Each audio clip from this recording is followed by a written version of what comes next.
Esta mañana os tengo que declarar públicamente, y se acaba de marchar Freddy, pero os tengo que declarar públicamente, y Freddy te lo digo a la cara, mi amor fraternal por Freddy, que creo que es recíproco por todos vosotros hacia él, aunque hoy tengo que decirle a Freddy que creo que su amor no es tan recíproco para conmigo, después de darme el texto del que vamos a hablar esta mañana. Porque claro, cuando este programa se hizo, pues evidentemente se dividió el libro de la epístola, se dividió en temas, se dividió en porciones, y como veis hemos estado durante estos meses tratando cada una de estas porciones.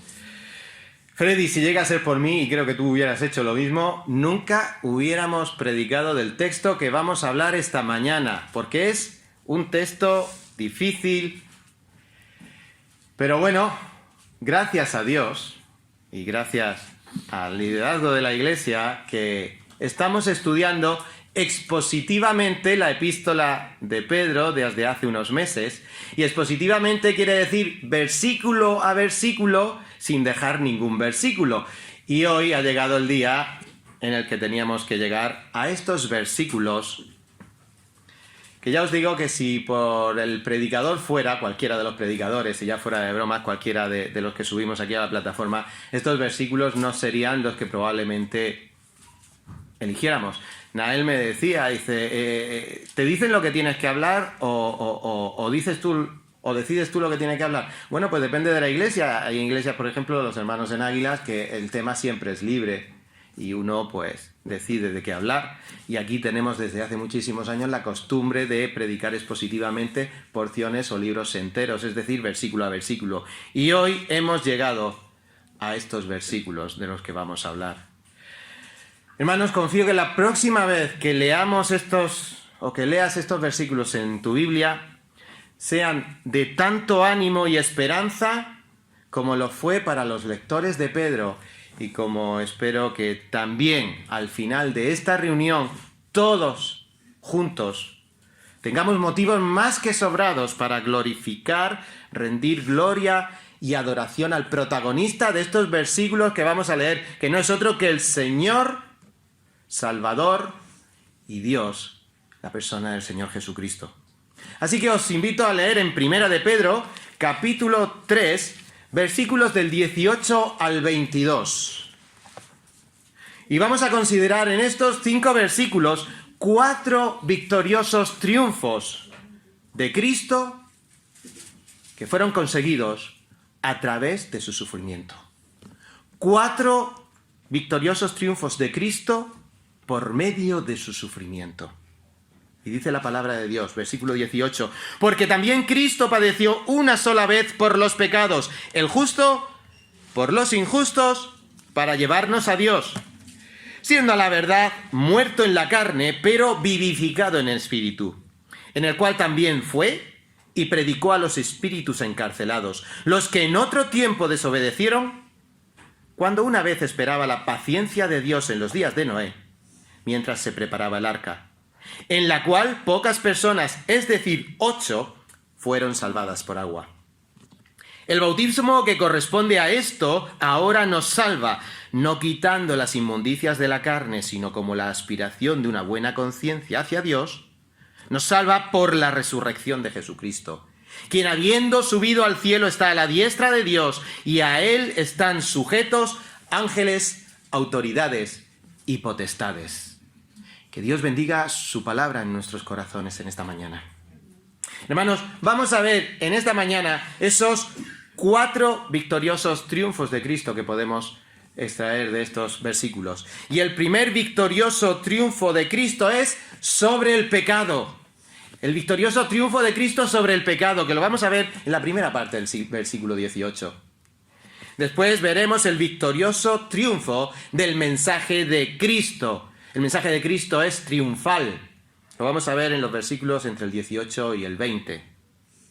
Luego veremos en tercer lugar la victoriosa salvación de Cristo entre los versículos 20 y 21. Y por fin veremos la victoriosa exaltación de Cristo en el versículo 22. Hermanos, estos versículos se encuentran en una sección que empezamos la semana pasada. Una sección de esta epístola que está dedicada al sufrimiento. Y ya el hermano Albert nos habló sobre ello entre los versículos 12 y 17.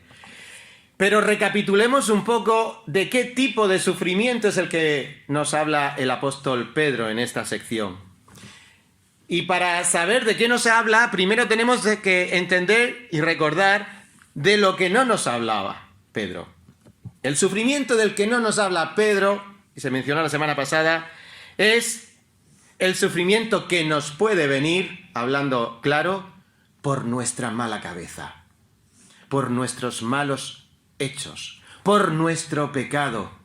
Cometemos pecado, cometemos cosas que no deberíamos hacer, y entonces se cumple lo que nos habla la epístola de Gálatas, capítulo 6, versículo 7.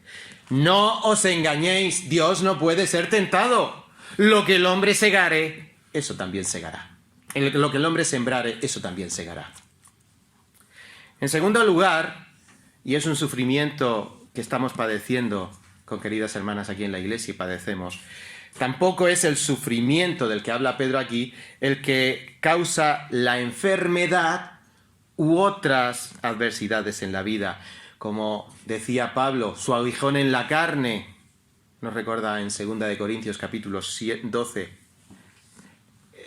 Es un sufrimiento que nos viene, que está dentro de la voluntad del Señor, pero no es el sufrimiento al que se refería aquí Pedro. No obstante, para este tipo de sufrimiento y para el que vamos a estudiar en esta mañana, sí hay mucho consuelo en las Escrituras para los creyentes que lo padecemos. No os ha sobrevenido ninguna tentación que no sea humana, pero fiel es Dios que no os dejará ser tentados, aquí la palabra tentados es probados, y tentación es prueba, no os dejará ser probados más de lo que podéis resistir, sino que dará también juntamente con la prueba la salida para que podáis soportar. Nos recuerda Pablo en 1 de Corintios, capítulo 10, versículo 13. Y también leyendo en Santiago, que estaba aquí puesto esta mañana, Santiago capítulo 1, versículo 3. Sabiendo que la prueba de vuestra fe, que produce paciencia. De manera que estas pruebas también sirven al creyente para crecer. Pero el sufrimiento específico del que nos habla este texto, que comenzó en el capítulo 3, versículo 13, y vamos a terminar hoy la sección en el 22, el sufrimiento del que se habla es el sufrimiento por causa de la justicia, por aquellos creyentes que obedeciendo a Dios sufren persecución, sufren rechazo, que es el contexto general de la epístola de Pedro, recordémoslo, a los expatriados, a los que eran elegidos por Dios pero rechazados por los romanos, por los judíos, por los hombres. A esos que queriendo ser fieles,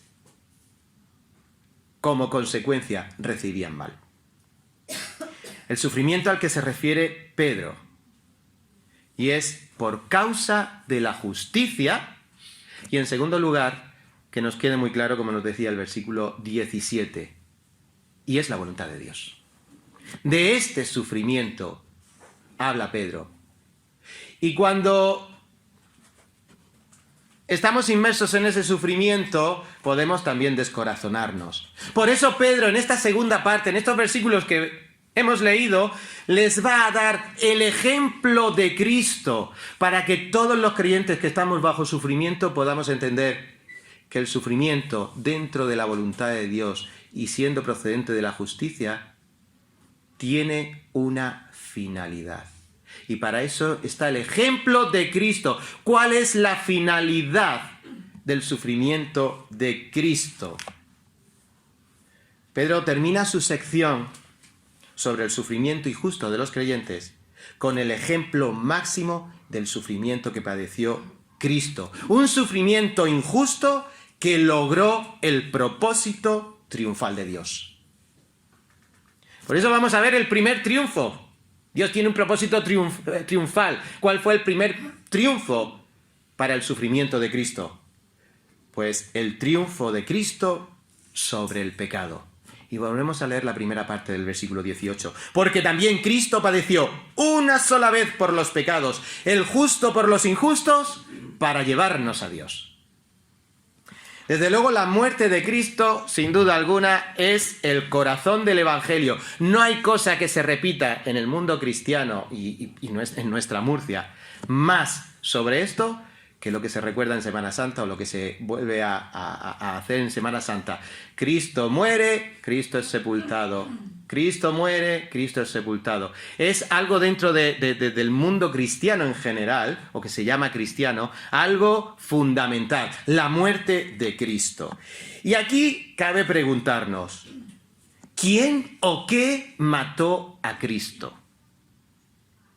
¿Por qué tuvo que morir Cristo?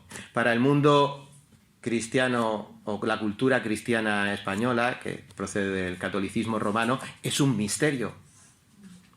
Pues en este versículo que acabamos de leer se revelan las respuestas a todas estas preguntas.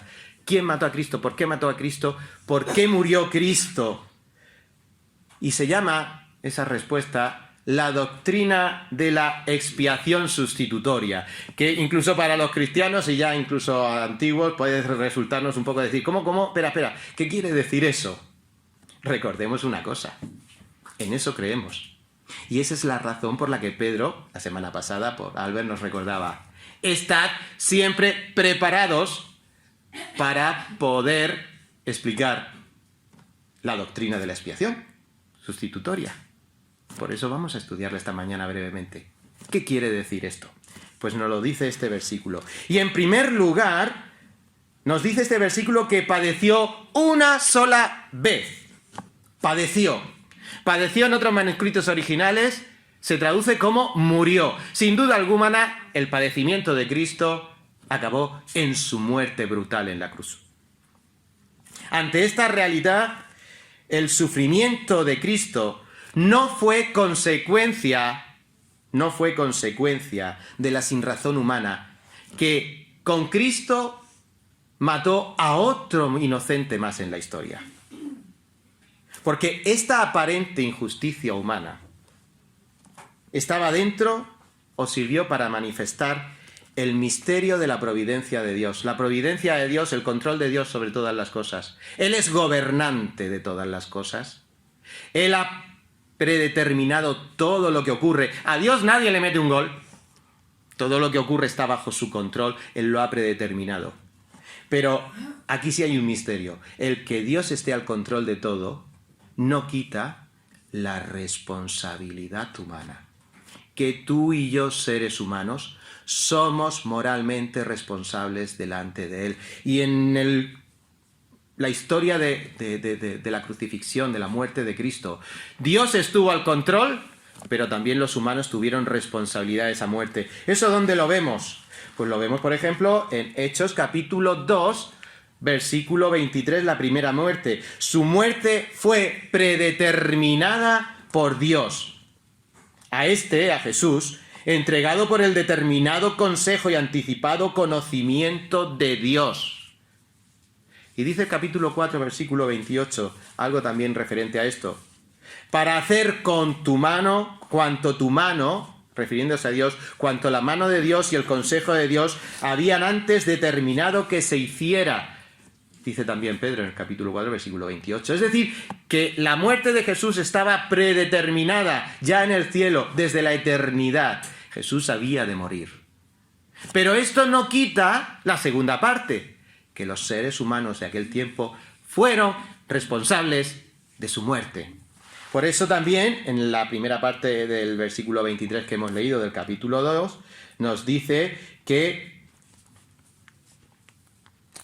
a Jesús, prendisteis, está hablando predicando ahí en el templo, y se está hablando con los judíos de entonces, a prendisteis y matasteis por manos de inicuos, crucificándole. Y el versículo 27 del capítulo 4 vuelve a decir lo mismo, porque verdaderamente se unieron en esta ciudad contra tu santo Hijo Jesús, a quien ungiste, Herodes, Poncio Pilato, con los gentiles y con el pueblo de Israel. Sí, la responsabilidad de la muerte física de Cristo fue también responsabilidad humana. Y ahí está ese misterio puesto en funcionamiento. Pero nos tenemos que quedar también con una cosa. Cristo voluntariamente puso su vida por ti y por mí. Juan capítulo 10, versículo 11. Yo soy el buen pastor.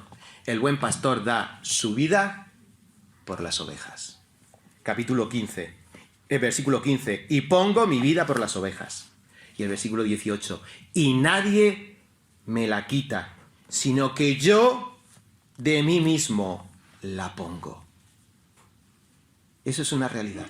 Y esa realidad se encuentra aquí. Cristo padeció. Pero no solo que murió realmente y fue una muerte en estas circunstancias, donde todo estaba bajo el control de Dios, pero los hombres fueron responsables de su muerte y Cristo voluntariamente entregó su vida, sino que ocurrió, que nos dice el versículo, una sola vez. Para los judíos expatriados y los gentiles también, que estaban cristianos, que estaban siendo perseguidos en la época de Pedro y a los que Pedro se dirige, esto era algo novedoso, porque ellos culturalmente estaban acostumbrados a sacrificar animales. Imaginaos, el pueblo hebreo, en un año, en una celebración de la Pascua, se calcula que podía sacrificar hasta 250.000 ovejas. Y esto lo hizo año tras año durante siglos. Así que el concepto también se repetía de alguna manera entre los gentiles cuyas religiones incluían el sacrificio de animales. Y eso se tenía que hacer constantemente. Primero el sacrificio por los pecados de los sacerdotes, después el sacrificio por los pecados del pueblo. Una y otra vez, una y otra vez. Entonces, aquí Pedro lo que está diciendo es que Cristo murió una sola vez. Esto es súper novedoso, una idea revolucionaria. Una idea revolucionaria para aquellos hombres, para aquellas mujeres que estaban escuchando este texto.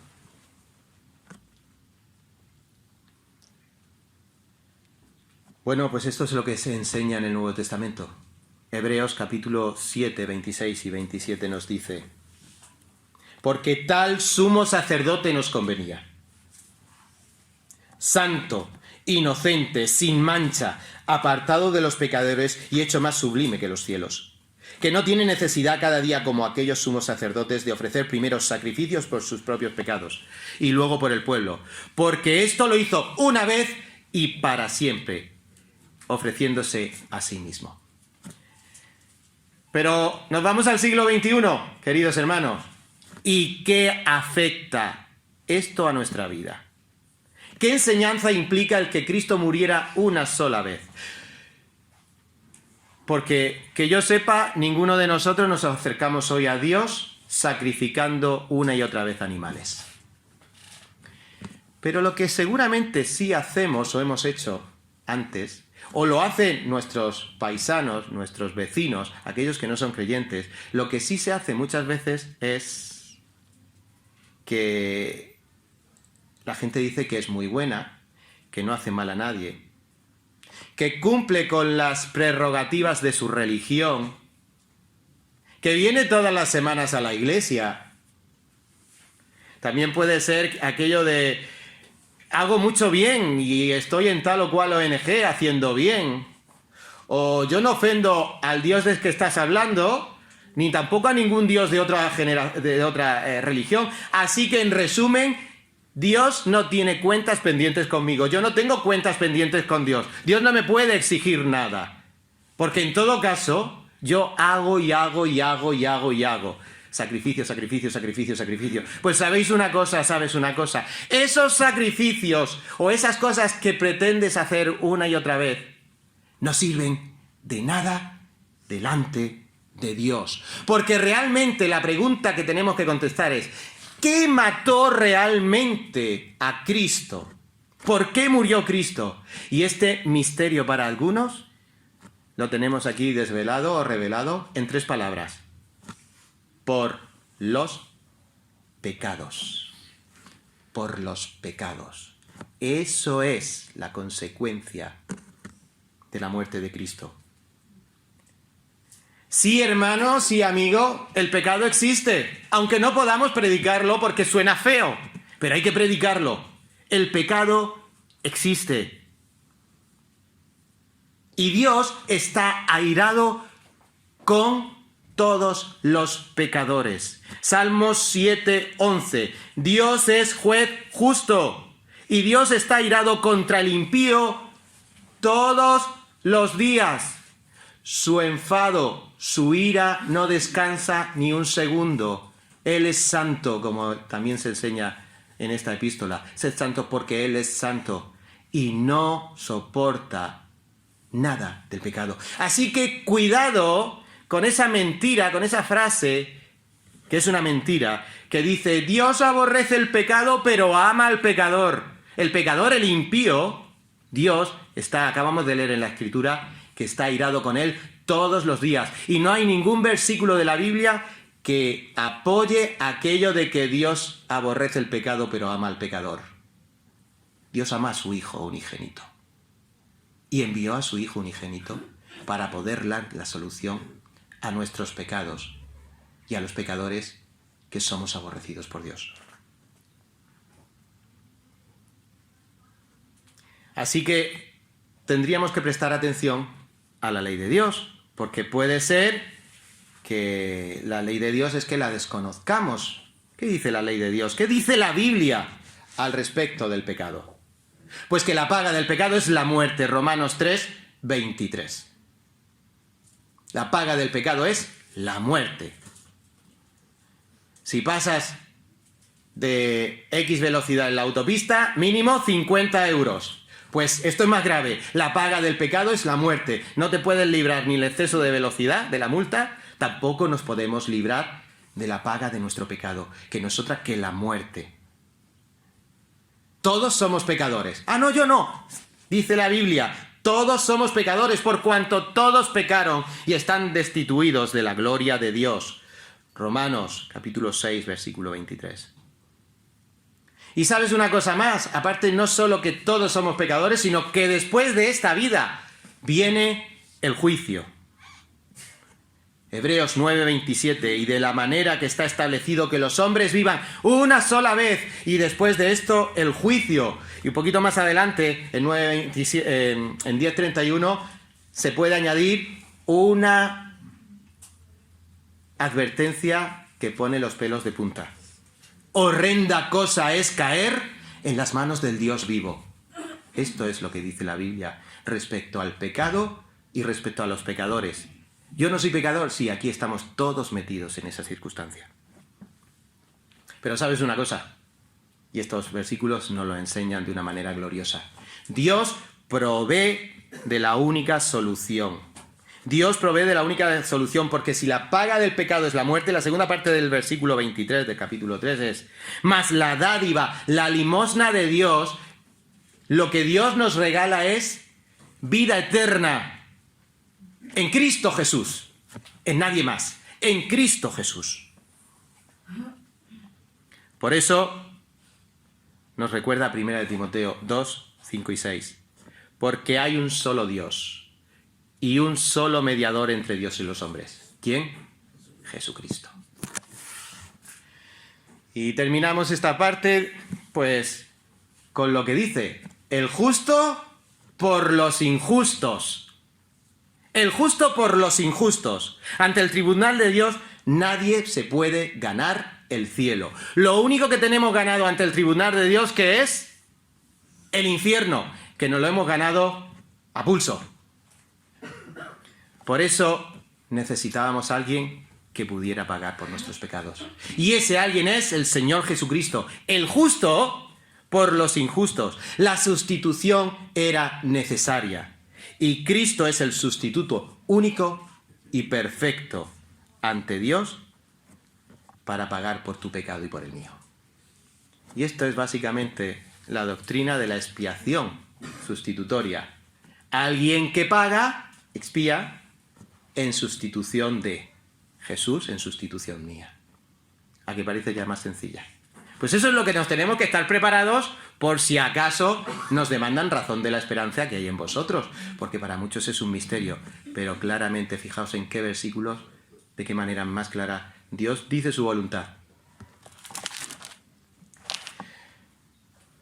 Mirad, hay una niña en Estados Unidos que se llama Mila. Es una niña que padece la incurable enfermedad de Batten. Es una enfermedad de esas raras, autoinmunes, que en los niños que la sufren, la esperanza de vida es muy, muy corta. Y tras un rápido deterioro, mueren. Mueren de muy niños. La esperanza de vida en esta enfermedad que más lejos se ha visto es de los 30 años. Pero en los niños pequeños no llegan. Bueno, pues después de la administración de un fármaco que fue diseñado específicamente para la enfermedad específica de esa niña, los médicos que la atienden han conseguido recuperar ciertas funciones y mejorar su calidad de vida. Así que ahora hay centenares de padres por todo Estados Unidos que tienen ahora una nueva esperanza. ¿Y si a mi hijo también le pueden hacer un fármaco específico que cure lo incurable? Porque además ese fármaco no vale para otro niño, es específico de Mila. Se ha llamado el milagro de Mila. Es un fármaco que ha costado millones y millones de dólares.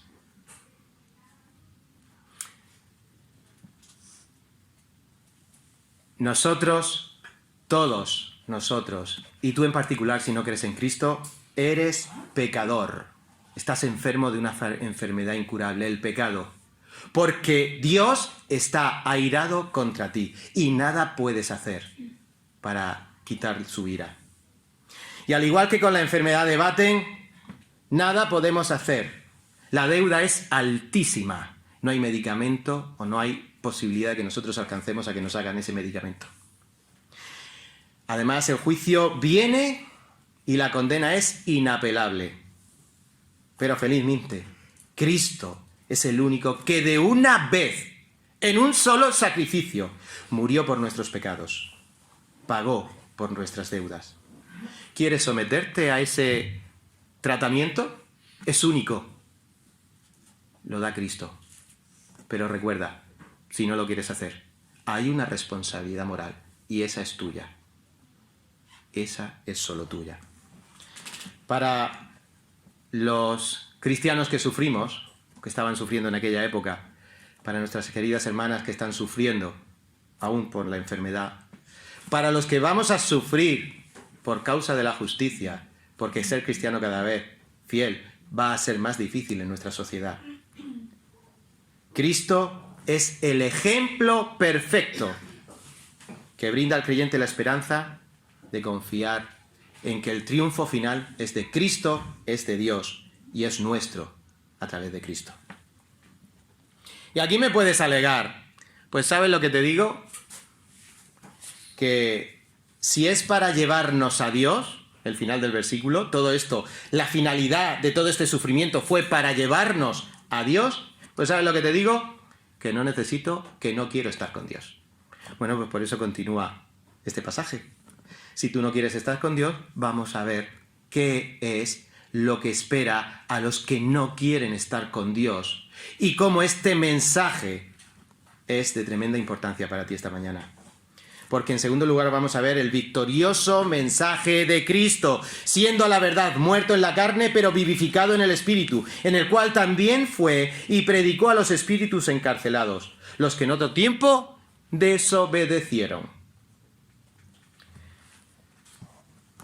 Este segundo versículo, la segunda parte del versículo 18, dice, muerto a la verdad en la carne. Algunos intérpretes dicen que realmente Jesús nunca murió en la cruz, que consiguió sobrevivir al suplicio, y hay un escritor que incluso se atrevió a afirmar en su novela de investigación que Jesús vivió y murió en Cachemira, por allá por el Pakistán. Bueno, pues eso no es lo que Pedro está diciendo aquí. Cristo murió en la carne. Y así lo atestiguan también todos los relatos de los evangelios. Cristo murió. Pero luego nos dice, vivificado en el Espíritu. Y aquí es donde empieza el problema de interpretación. Y aquí es donde ya Freddy ya me puso. Después de meternos en una cosa tan profunda como es la doctrina que acabamos de ver, en unos versículos tan cortos, ahora es donde ya me puso a pensar. Me parece que esa es la grabación. Muy bien, pues ¿qué es lo que nos dice? Que vivificado en el Espíritu. Algunos intérpretes dicen que esto quiere decir que murió, pero el Espíritu Santo lo resucitó. Bien, puede ser una de las interpretaciones. Hacen referencia a la resurrección de Cristo, aunque también puede referirse a algo que también es fácil de entender. Cristo tuvo un cuerpo físico que murió, pero su espíritu era eterno y no murió. Esto se enseña también en el capítulo 23 de Lucas. Está Cristo muriendo y Jesús dice: entonces Jesús, clamando a gran voz, dijo: Padre, en tus manos encomiendo mi espíritu. Y expiró. ¿Y dónde fue el espíritu de Cristo, el eterno, el que nadie pudo matar, como el nuestro, que tampoco nadie puede matar? Fue, en este caso, a la gloria. Bueno, pues dependiendo del tipo de interpretación que se dé, pues esta frase quiere decir que a lo mejor Cristo fue a predicar a aquellos espíritus encadenados, o en el espacio que va entre la muerte de Cristo y su resurrección, o quizá fue después de su resurrección. Pero mirad, realmente cualquiera de las dos interpretaciones pueden ser válidas y no implican ninguna doctrina fundamental. Y no vamos a seguir pensando en esto. Lo que sí vamos a pensar es que Cristo, en ese espíritu, fue a un lugar determinado a hablar a ciertos seres determinados. Dice que fue a predicar a espíritus encadenados.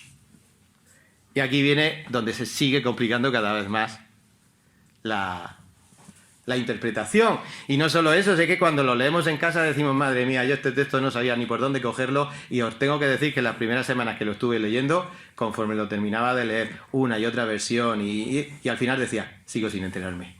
Pero bueno, por eso hay que seguir perseverando, y en estos textos más complicadillos, pues es donde encontramos el gozo de sentarnos y de indagar y de escudriñar la Escritura. Fue a predicar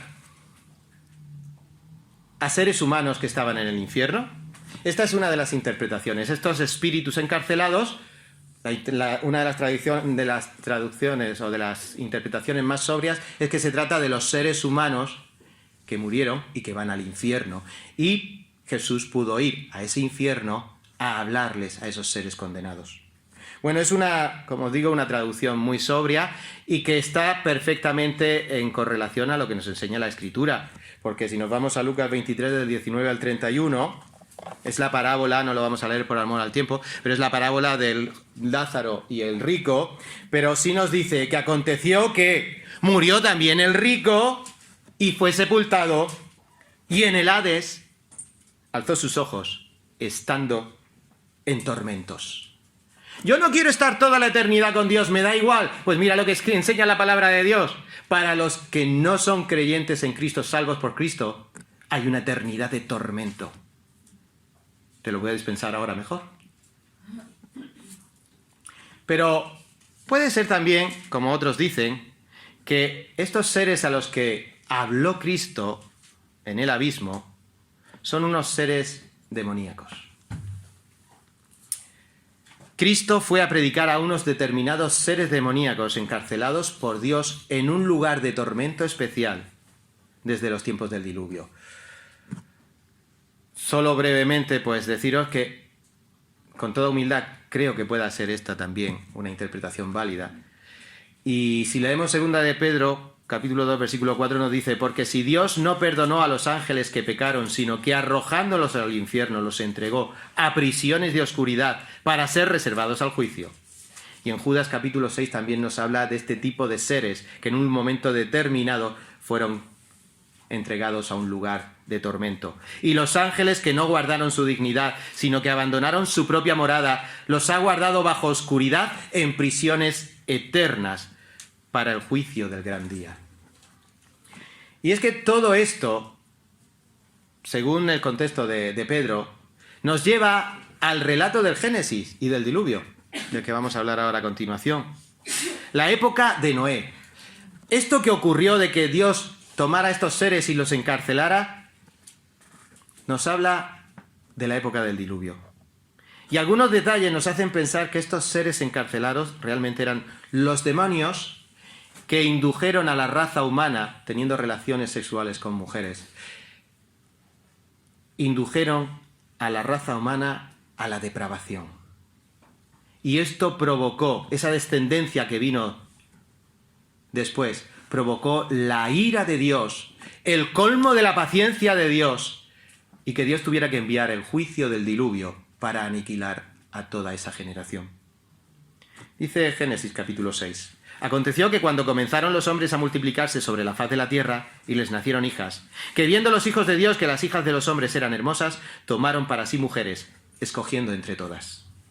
Y dijo Jehová: no contenderá mi espíritu con el hombre para siempre, porque ciertamente él es carne, mas serán sus días 120 años. Y también después que se llegaron los hijos de Dios a las hijas de los hombres, les engendraron hijos. La consecuencia de esa nueva generación que nació es que vio Dios, versículo 5 del capítulo 6 de Génesis, vio Dios Jehová la maldad de los hombres, que era mucha en la tierra, y que todo designio de sus pensamientos, del corazón de ellos, era de continuo solamente el mal.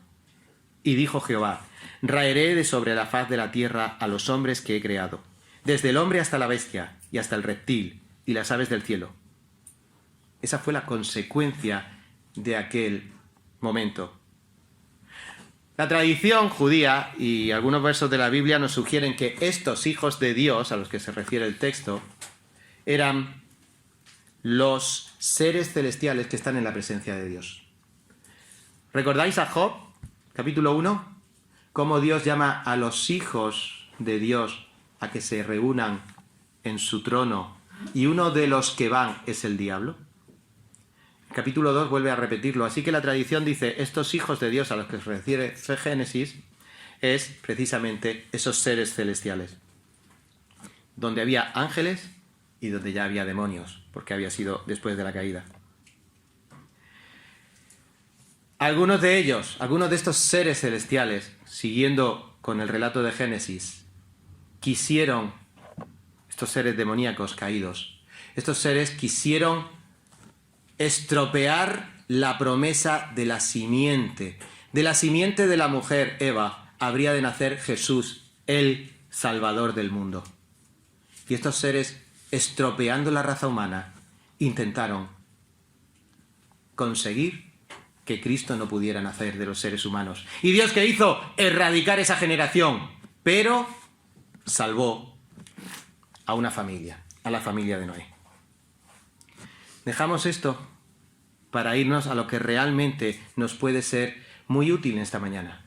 Y es que Cristo, aún a esos seres que no quisieron, fueran humanos o fueran demonios, que no quisieron saber nada de Él, y que es más, intentaron evitar que Él viniera al mundo, pues Cristo, una vez muerto, fue a ellos y les predicó. La palabra aquí, predicar, es muy interesante porque no es la que nosotros entendemos como predicar el Evangelio. No es evangelizar. La palabra que aquí se utiliza es proclamar. De manera que Cristo no fue a esos infiernos, a esos lugares, a predicarle a hombres condenados o a demonios encarcelados la salvación, sino que fue a proclamar. ¿Y qué les proclamó? Su victoria. Yo he vencido el pecado. Vosotros intentasteis evitarlo y yo, por la muerte en la cruz, por mi sufrimiento, he conseguido que haya una raza de seres humanos que puede ser salvos en Cristo. Eso es lo que fue a hablar en aquel lugar. La proclamación. ¿Y qué quiere decir? Que si este mensaje para ti no es relevante y que no quieres tener nada cuentas de eternidad con Dios, hay dos cosas que en esta mañana estos versículos nos te tienen que dejar muy claro. Y a nosotros los creyentes. La primera, Cristo murió y venció. Y este es el mensaje que, aunque no te guste oírlo o aunque no lo creas, es real. Y la segunda cosa es que este mensaje, aunque es proclamado hoy, ya fue proclamado por Cristo en todos los lugares del universo, incluso en aquellos lugares de condenación eterna. Y va a ser proclamado hoy delante de ti, y también volverá a ser proclamado en el futuro. Cristo es el vencedor. Este es el mensaje, que Cristo es vencedor y el mensaje de Cristo trae victoria. El triunfo, o el triunfus, era una procesión que hacían los romanos cuando había un general que había vencido en una batalla. Entonces se programaba en Roma una gran cabalgata, un gran desfile, en el que al soldado romano héroe le ponían una corona de laurel en oro y le vestían una toga de color granate forrada con hilos de oro. Iba en un carro tirado por 4 caballos, fantástico. Iba además detrás de él su ejército y detrás de él iba todos los trofeos, todo el botín de guerra que había ganado y todos los prisioneros detrás siendo humillados. El mensaje de Cristo es como ese desfile triunfal. Es de triunfo. Y ahora toca pensar, ¿yo dónde estaré? ¿Estaré siguiendo a Cristo, proclamando la victoria de Cristo? Y yo puedo ser uno de esos soldados que va detrás de Él, siendo honrado y estando contento de estar detrás de Él. ¿O seré de los que van detrás del botín, humillado y encadenado?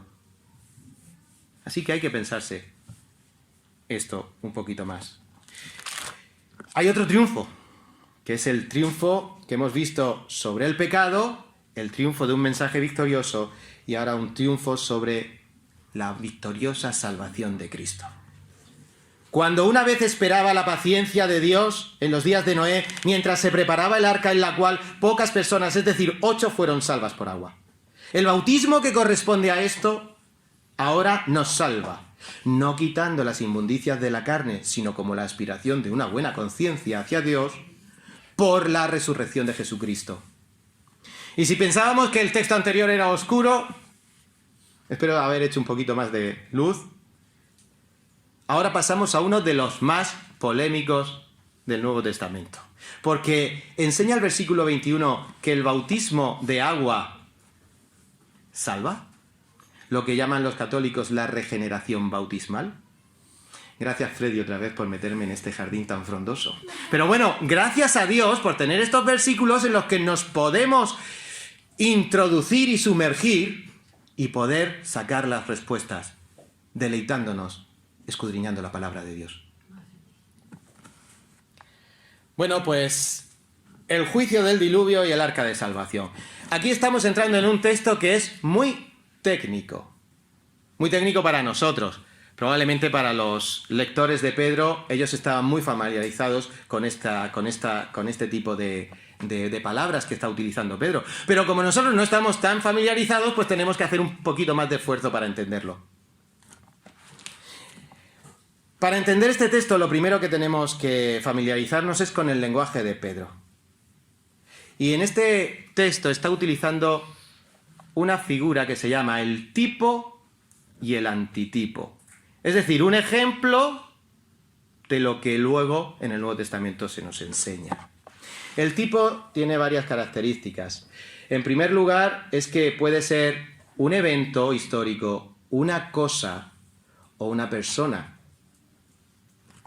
En segundo lugar, este evento, este tipo, es algo que establece Dios, no lo establecemos nosotros. No es que nosotros hayamos soñado con nada, es algo que ha establecido Dios. En tercer lugar, este tipo es un símbolo, algo que habla de algo o alguien. ¿Dónde? En el Nuevo Testamento. Normalmente el antitipo. El antitipo casi siempre es Cristo, como vamos a ver. Y por último, si el tipo habla de una manera limitada, cuando tomamos el antitipo en el Nuevo Testamento, que en este caso es Cristo, lo que el tipo ha enseñado, el antitipo lo amplifica. Lo amplifica. Así que veamos un poquito este tipo. Dentro de la victoriosa salvación de Cristo, el tipo, el ejemplo que pone Pedro es en los días de Noé. En los días de Noé. Cuando esperaba la paciencia de Dios. El tipo en este caso es un evento histórico. Los días de Noé y en la época del diluvio. Noé estuvo hablando 120 años, estuvo predicando que el diluvio venía durante 120 años a su generación. Y sin duda, Dios fue paciente con aquella generación. Lo hemos leído, y dijo Jehová: no contenderá mi espíritu con el hombre para siempre, porque ciertamente él es carne. Pues serán sus días 120 años. Le voy a dar 120 años de gracia, en la cual Noé les va a predicar para que se conviertan a Dios. Y Dios hoy, y esto es importante, sigue siendo paciente con nosotros. Sigue siendo muy paciente. Hoy está predicando el Evangelio a través de nuestra iglesia. Pero te puedo asegurar una cosa, y eso es tan cierto como lo dice la estadística de Esperanza de Vida de España. Dios no va a estar predicándote otros 120 años. Ninguno de nosotros vamos a estar escuchando la voz de Dios 120 años.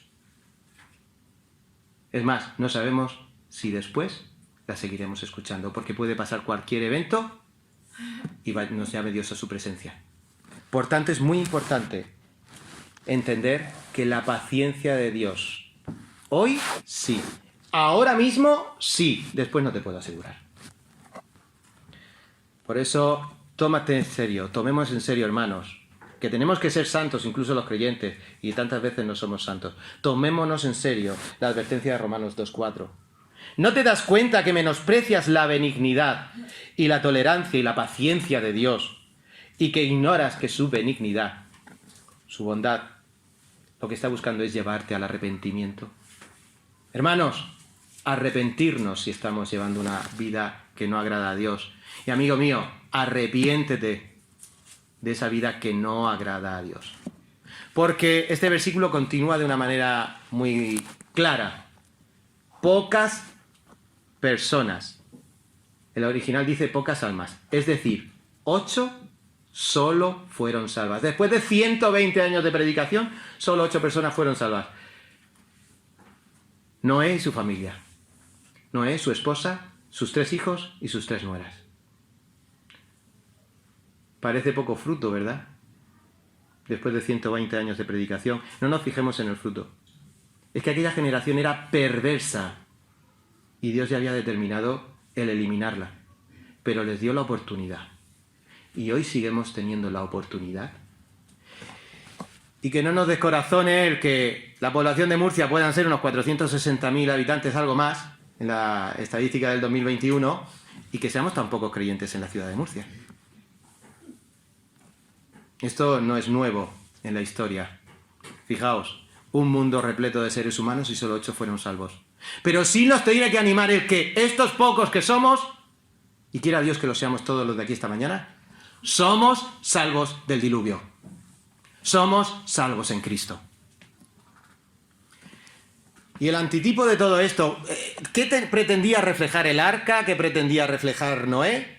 ¿Y el diluvio? ¿Qué pretendía presentar? Pues el versículo 21, que es el versículo de la polémica. ¿Salva el bautismo?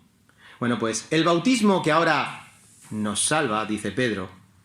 Y es una frase polémica a la que Pedro, anticipando la polémica, ya le dio la respuesta. No quitando las inmundicias de la carne. No, el bautismo que ahora nos salva no es ese de agua que pretendes que te quite las inmundicias.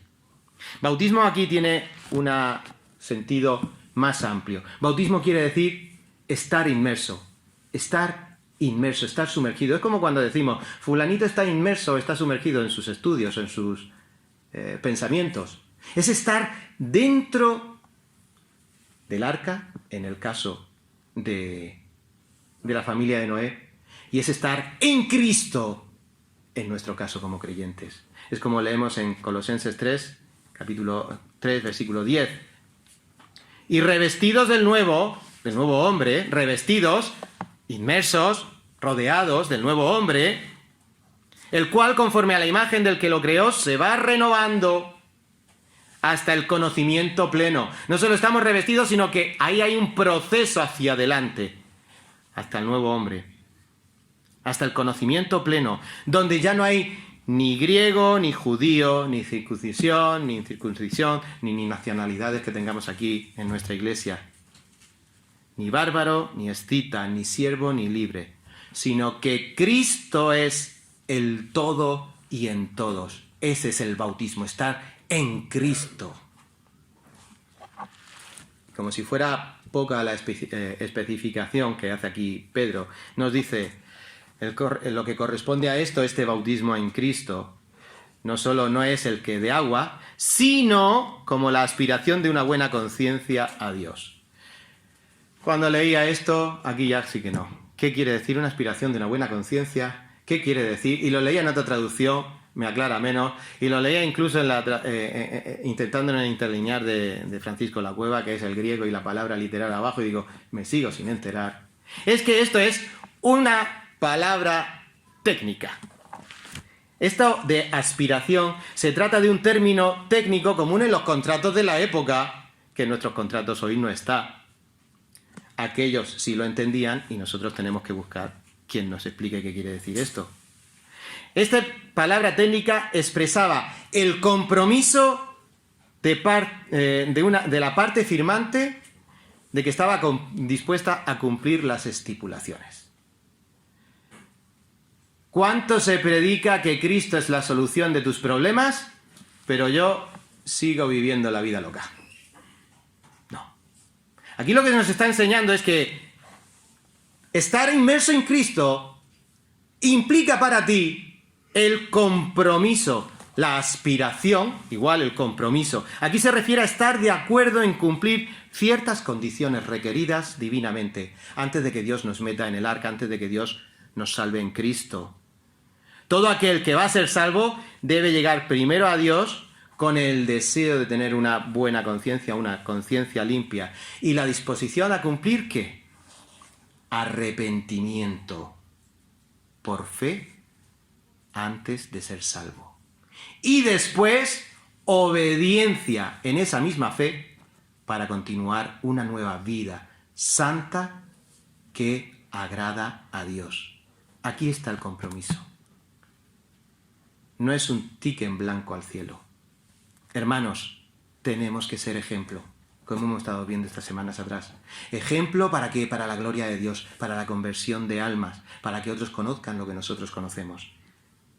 Así que ese estar inmersos en Cristo requiere también nuestro compromiso a que Cristo, que significa Señor, sea realmente el Señor de nuestra vida, nada más salir por estas puertas y durante el resto de la semana. Por eso termina que esta salvación es por la resurrección de Jesucristo. Jesucristo lo hizo todo. El arca es el tipo porque esta pequeña familia de Noé fue salva del diluvio.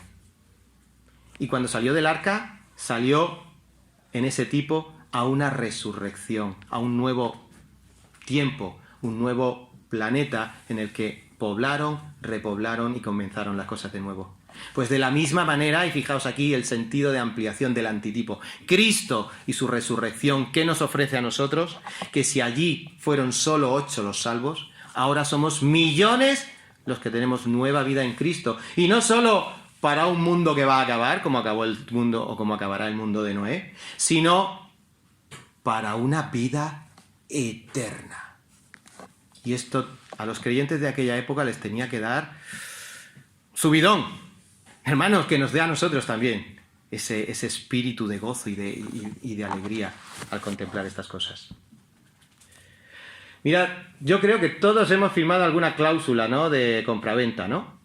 Pues en los contratos que hemos firmado todos, hay una cláusula que dice: el vendedor responderá ante el comprador por evicción y saneamiento con arreglo a las prescripciones legales que regulen estas materias.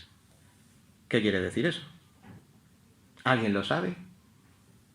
Pues en Román Paladino, es decir, en el lenguaje que todos entendemos, esto quiere decir que la ley obliga a devolver obliga al vendedor a devolver al comprador el precio de la cosa vendida en el caso de que el comprador no pueda disponer de lo que ha comprado porque lo que vendió el vendedor no era suyo. Es decir, yo te vendo algo que no es mío, el comprador me lo ha pagado, tú me lo has pagado, pero resulta que como era mío no lo puedes coger. Así que la ley me obliga a mí a devolverte eso. Parece sencillo ahora que se explica, ¿no? Pues de la misma manera, queridos hermanos, estos versículos, dentro de las palabras técnicas, que en este caso, y de ahí la profundidad y la oscuridad aparente de este mensaje, para interpretar correctamente la Biblia, tenemos que echarles raticos. No solamente voy a ver lo que me dice el Señor esta mañana. Hay que echarle tiempo. Y tiene que ser una bendición para nosotros encontrarnos con un texto como este, y gracias Freddy, o gracias a Dios más bien, por esta epístola y por haber puesto estos versículos en medio de la epístola. Gracias a Dios, en primer lugar, por aquellos maestros, estudiosos de la Biblia que ya se atascaron con este texto y dieron medianamente con la luz.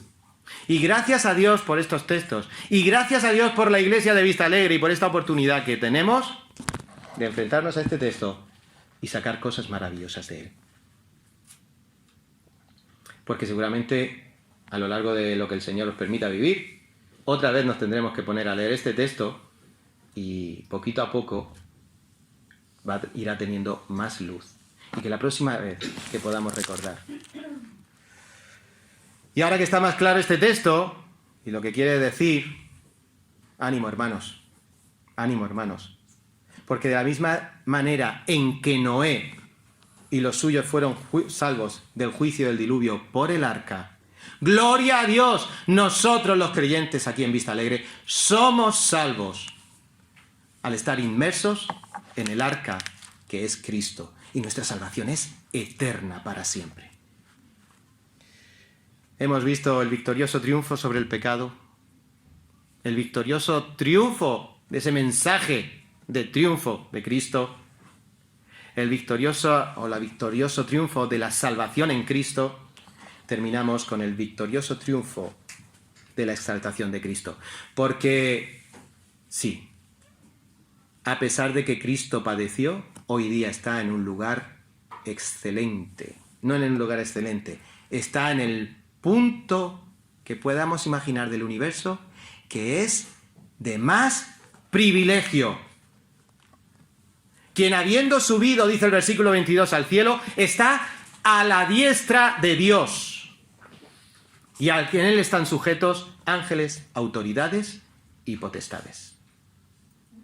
Pedro concluye este pasaje con la gloriosa nota final relacionada con el sufrimiento triunfal de Cristo. Cristo está exaltado. Cristo está a la derecha de Dios. Es lo mismo que Pablo, después de hablar del sufrimiento, de la humillación de Cristo, en Filipenses 2, capítulo 2, versículo de 9 a 11, nos dice: por lo cual Dios también le exaltó hasta lo sumo, y le dio un nombre que es sobre todo nombre, para que en el nombre de Jesús se doble toda rodilla de los que están en los cielos y en la tierra y debajo de la tierra, y toda lengua confiese que Jesucristo es el Señor, para la gloria de Dios Padre. ¿Habremos leído estos versículos veces? Pues fijaos, aquí nos está diciendo que ahí está Cristo, a la diestra de Dios. Tanto en el Antiguo como en el Nuevo Testamento, el lugar de la derecha de un lugar indicaba que esa persona era el privilegiado. Y Cristo está a la derecha de Dios. Y está a la derecha de Dios, y no solo eso, sino que el versículo añade: y a él están sujetos. Otra vez volvemos a lo que Pedro en los capítulos anteriores, entre el capítulo 2 y 3, nos decía: ¿cómo tenemos que estar nosotros, los creyentes? Sujetos, es decir, bajo autoridad. Y nos decía que teníamos que estar sujetos a Dios, lógicamente, en primer lugar, pero también sujetos a las autoridades, aunque sean de autoridades nefastas, también sujetos a los jefes, también sujetos unos a otros, sujetos en el matrimonio, esa sujeción. Bueno, pues ese concepto de sujeción, ahora Cristo, a él le están sujetos no solo los creyentes, sino que ángeles, leemos aquí, autoridades y potestades. Todo ser creado que nos podamos imaginar. No solo nosotros estamos sujetos, es que van a estar a él sujetos, y están ya sujetos, ángeles, aquellos seres que sirven al Señor y que les sirven de voceros o de mensajeros. Pero no solo están los ángeles, sino también están las autoridades, todos aquellos que tienen poder en la tierra. Incluso Bill Gates y los mejores gobernantes, los mayores gobernantes, a él estarán sujetos todas estas autoridades. Y finalmente están sujetos las potestades. Las potestades, que hace referencia a los poderes sobrenaturales, al mismísimo diablo. A él están sujetos. Y esta imagen de decir, vaya gloria de Dios, tenía que dejar a los creyentes en aquella época decir, la que les espera a estos y la que nos espera a nosotros. Porque hay una promesa para terminar. Hermanos de Vista Alegre, si queremos saber en un convite real quién es la persona más importante, solo miramos al centro y decimos el rey. Y si queremos saber quién es el invitado más importante, mira a la derecha del rey. Aunque no lo conozcas, esa es la persona que el rey considera más importante. Pues igualmente nosotros tenemos esa visión de Cristo. Pero ¿sabéis? Tenemos además una promesa que nos tiene que estimular más allá. Apocalipsis capítulo 3, versículo 21. Al que venciere, le daré que se siente conmigo en mi trono, así como yo he vencido y me he sentado con mi Padre en su trono. ¿Todo esto para qué, queridos hermanos? Porque Cristo, que está en el trono de Dios, tiene reservado para los salvos, para nosotros, su trono. Y esto tendría que dar un ánimo terrible, tremendo, a aquellos hermanos perseguidos que pasaban por tribulaciones. Hermanos, que sirva también de ánimo a pesar de nuestras dificultades, de los problemas que nos acarreamos, de los que nos vienen o los que nos van a venir por causa de la persecución, por ser cristianos fieles. Cristo es el vencedor del pecado. Cristo es el que triunfa incluso sobre las potestades. Cristo es nuestra arca, nuestra salvación. Cristo está a la derecha del Padre y ahí hemos de estar nosotros. Para terminar, quedarnos con unos versículos en 2 Corintios 4:14, que dice: sabiendo que el que resucitó al Señor Jesús, a nosotros también nos resucitará con Jesús y nos presentará juntamente con vosotros. Porque todas estas cosas padecemos por amor a vosotros, para gloria de Dios. Por tanto, no desmayamos, antes, aunque nuestro hombre exterior se va desgastando, el interior, no obstante, se renueva de día en día, porque esta breve tribulación momentánea produce en nosotros una cada vez más excelente y eterno peso de gloria, no mirando las cosas que se ven, sino las que no se ven, pues las cosas que se ven son temporales, pero las que no se ven son eternas. Amén. Oremos. Señor, ante tu palabra, ¿qué podemos decir? Que humildemente no te conocemos lo suficiente, pero podemos estar agradecidos de que en Cristo hemos podido acercarnos ante tu presencia, por medio de tu palabra, conocerte más y más, y por medio de tu Espíritu Santo, sentir que tus enseñanzas cobran vida abundante en nuestra vida. Por eso, Señor, te damos las gracias por este pasaje, un pasaje en el que tú has hablado, Señor, y en el que confiamos en que haga todo aquello para lo cual tú lo has enviado. Salvación para aquellos que pretenden poder pasar de ti. Señor, sálvalos. La condenación es segura y es eterna y es horrible. Pero también está la oportunidad. El arca sigue con su puerta abierta. Cristo Jesús tiende la mano. Él ha pagado por los pecados de todos nosotros. Tu justicia ha sido satisfecha, pero solo en Él. Señor, toca corazones para arrepentimiento. Y toca los corazones, Señor, de los creyentes en esta mañana, para que, conociéndote un poquito más, no podamos hacer otra cosa que esta mañana que darte las gracias, porque no lo merecíamos, y darte gloria y adoración a ti, Dios y Padre, que estás en el trono, y a tu Hijo Jesucristo que está a tu derecha. Y gracias, Señor, por tu promesa, porque hemos de estar también sentados en el trono eterno, a tu lado. Tú lo has prometido y tú no mientes.